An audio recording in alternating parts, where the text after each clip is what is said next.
सो hi friends, कैसे हो आप लोग। आज मैं कंडीशनल स्टेटमेंट है अपने पास टॉपिक, उसके बारे में डिस्कस करने जा रहा हूँ। और कंडीशनल स्टेटमेंट को हम लोग डिसीजन मेकिंग स्टेटमेंट भी बोलते हैं। तो इस वीडियो में हम लोग जानेंगे कंडीशनल स्टेटमेंट के बारे में जावा में। और कंडीशनल स्टेटमेंट जो है डिसीजन मेकिंग स्टेटमेंट के नाम से भी जाना जाता है। ये क्या करता है कंडीशनल स्टेटमेंट कि जावा प्रोग्राम को डिसीजन लेता है बेस्ड ऑन सर्टेन कंडीशन। ठीक है, वेदर दे आर ट्रू और फॉल्स। अगर ट्रू रहेगा तो उस हिसाब से वो डिसीजन लेगा, और फॉल्स होगा तो उस हिसाब से डिसीजन लेगा। तो इसको अच्छे से जानते हैं और समझते हैं कि कैसे जावा में हम लोग कंडीशनल स्टेटमेंट का इस्तेमाल करते हैं। ओके, तो हमारे पास different type of condition statement है। तो टोटल अभी हम देखने जा रहे हैं 6 कंडीशनल स्टेटमेंट, जो मेनली हम लोग इस्तेमाल करते हैं, और इसका क्या वर्किंग है और ये किस तरह हम लोग जावा में इस्तेमाल करेंगे। So let's check out and देखते हैं कि कैसे क्या करना है। तो सबसे पहला है हमारा इफ स्टेटमेंट, सेकंड है if else statement, third else if ladder, fourth nested if statement, fifth switch statement, और सिक्स्थ क्या है टर्नरी ऑपरेटर।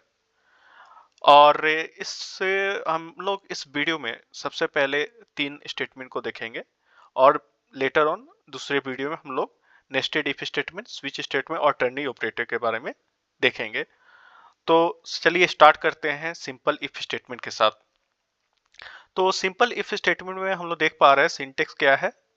हमारे पास सबसे पहला सिंटेक्स में है इफ, और एक पैरेंथेसिस बोल सकते हो, कॉमन ब्रैकेट बोल सकते हो, उसके अंदर है कंडीशन, और ओपनिंग है और क्लोजिंग है। करेक्ट, हम लोग इसको कहते हैं फ्लावर ब्रैकेट या कर्ली ब्रेसेस बोलते हैं। और उसके अंदर हमारे क्या है स्टेटमेंट है। तो मुझे लगता है कि ये बहुत इजी है अंडरस्टैंड करने के लिए, ये सिंपल इंग्लिश में भी है, और ये आप सिंटेक्स आसानी से समझ सकते हो कि इसका सिंपल इफ स्टेटमेंट का कंडीशन क्या हो सकता है। दोस्तों, कंडीशन ट्रू हो सकता है या फॉल्स हो सकता है। ठीक है, अगर ये ट्रू होगा कंडीशन, तो हम लोग क्या होगा कि इसके अंदर जो स्टेटमेंट है वो एग्जीक्यूट होगा। अगर फॉल्स रहा कंडीशन, तो क्या होगा, स्किप कर जाएगा इस पार्ट को, स्टेटमेंट पार्ट को स्किप कर देगा और कुछ नहीं प्रिंट करेगा। ओके, तो इसको और अच्छे से समझाने के लिए मैंने एक फ्लो चार्ट भी बनाया है, आप ध्यान से देख सकते हैं चीज को। हमारे पास एक स्टेटमेंट है, करेक्ट, वो क्या हो सकता है, ट्रू भी हो सकता है और फॉल्स भी हो सकता है। करेक्ट, अगर ट्रू होगा तो एग्जीक्यूट दिस ब्लॉक, ये ब्लॉक जो है उसको एग्जीक्यूट करेगा। अगर फॉल्स होगा तो क्या होगा, skip this block. Correct, I think आप अच्छे से समझ पा रहे हो इस ब्लॉक को। अगर कोई आपको डाउट है तो आप कमेंट बॉक्स में पूछ सकते हो, ताकि मैं और अच्छे से इसको समझा सकूं नेक्स्ट वीडियो में।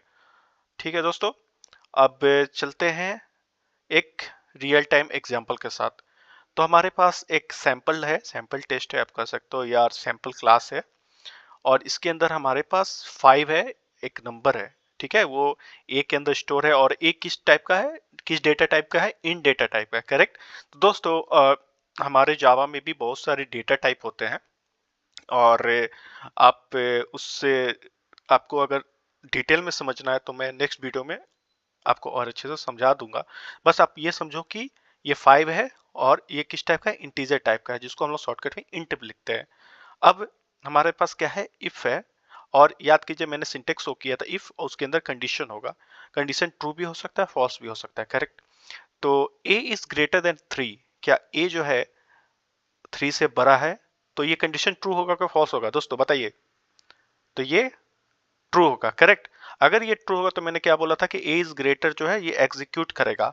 ठीक है, तो रिजल्टेंट क्या होगा इसका, ए इज ग्रेटर। बट अगर ये फॉल्स होगा तो ये कुछ नहीं प्रिंट करेगा, ये क्या करेगा, स्किप कर देगा इस पार्ट को। करेक्ट, ठीक है, चलो दोस्तों, और इसका एक एडवांस वर्जन देखते हैं आगे में।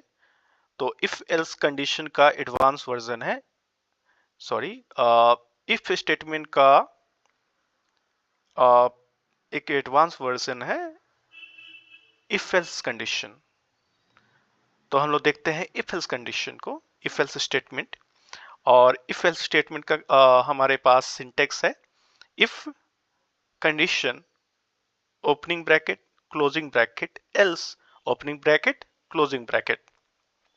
तो यहाँ पे देखने वाली बात यह है कि हमारा इफ कंडीशन ऑलरेडी है यहाँ पे, करेक्ट, उसके साथ क्या लग गया है, एल्स कंडीशन, करेक्ट। सो इसमें पहले क्या होता था इफ कंडीशन में कि अगर ट्रू होगा तो एग्जीक्यूट करेगा ये ट्रू ब्लॉक, करेक्ट।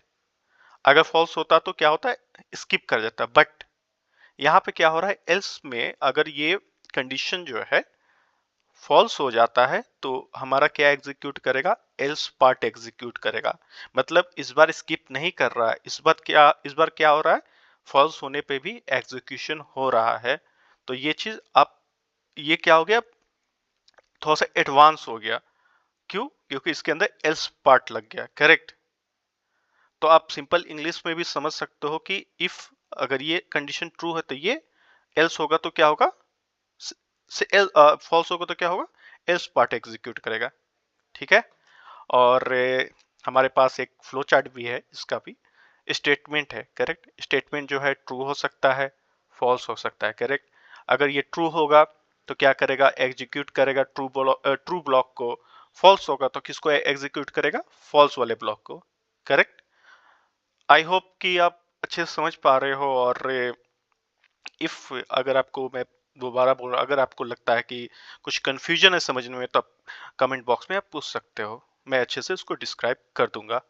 चलिए दोस्तों, अब आगे बढ़ते हैं और इसका एक रियल टाइम एग्जांपल देखते हैं। हमारे पास है इवन और ऑड का एग्जांपल, और हमारे पास सैंपल क्लास है। तो 13 क्या है, स्टोर है इन वेरिएबल के अंदर, करेक्ट। इन किस टाइप का डेटा टाइप है, ये इन डेटा टाइप है, करेक्ट। मींस 13 जो है इंटीजर है। और हमारे पास इफ है, उसके अंदर कंडीशन है। दोस्तों याद कीजिए, कंडीशन जो है ट्रू हो सकता है या फॉल्स हो सकता है, करेक्ट। तो देखते हैं दोस्तों ये ट्रू है या फॉल्स है। तो n modulus 2 equal equal 0। n modulus 2 means हम लोग यहाँ पे रिमाइंडर चेक करेंगे, correct. Modulus means what, we will check the remainder. तो क्या 13 को 2 से डिवाइड करते हैं तो क्या रिमाइंडर 0 आएगा? तो दोस्तों बताइए, 0 आएगा?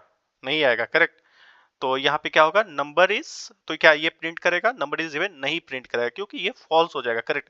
अब मैंने दोस्तों जैसे बताया, अगर कंडीशन फॉल्स हो जाएगा तो कहाँ जाएगा, एल्स पार्ट में जाएगा, करेक्ट। यस। तो यहाँ पे क्या प्रिंट करेगा, नंबर इज ऑड। अब देखते हैं दोस्तों रिजल्ट क्या है इसका। इसका है नंबर इज ऑड। आशा करते हैं दोस्तों आप समझ पा रहे हो, और मैं कोशिश कर रहा हूँ कि और अच्छे से आपको समझाऊं। तो चलिए दोस्तों, ये पार्ट हो गया हमारा, इफ एल्स स्टेटमेंट हो गया। अब हमारा बारी है, अब नेक्स्ट पार्ट में चलते हैं। और नेक्स्ट पार्ट है एल्स इफ लैडर। ये दोनों का मतलब इफ एल्स का, इफ कंडीशन का और इफ एल्स का भी एडवांस वर्जन है। और इसमें हम लोग चलिए देखते हैं दोस्तों इसको। तो इसका सिंटेक्स है इफ कंडीशन, जो हम लोग स्टार्टिंग में देखते हैं इफ कंडीशन, करेक्ट।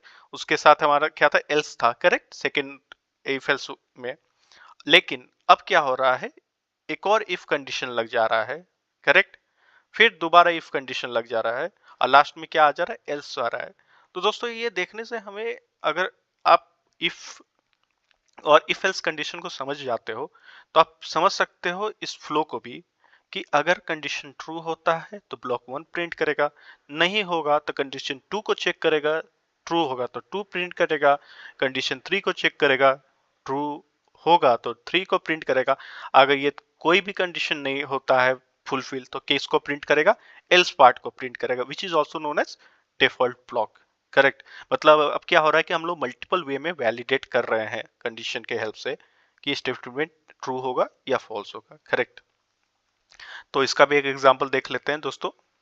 एग्जांपल देखने के पहले हमारे पास एक फ्लो चार्ट है, इसमें हम लोग देख पा रहे हैं एक स्टेटमेंट है जो कि ट्रू हो सकता है या फॉल्स हो सकता है। कंडीशन ट्रू होगा तो एक्शन 1 लेगा, करेक्ट।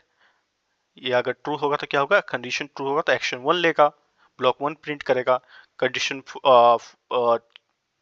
उसके बाद मान लीजिए अगर फॉल्स होता है तो दूसरे कंडीशन 2 में जाएगा। कंडीशन वो ट्रू, कंडीशन 2 जो है ट्रू होता है तो ब्लॉक 2 करेगा, करेक्ट। जब तक ये कंडीशन सेटिस्फाई नहीं करेगा तब तक हम लोग चेक करते रहेंगे, करेक्ट। इन द केस मान लीजिए कंडीशन तभी नहीं सेटिस्फाई किया तो इन दैट एल्स पार्ट को हम लोग बाय डिफॉल्ट वो एग्जीक्यूट कर देगा।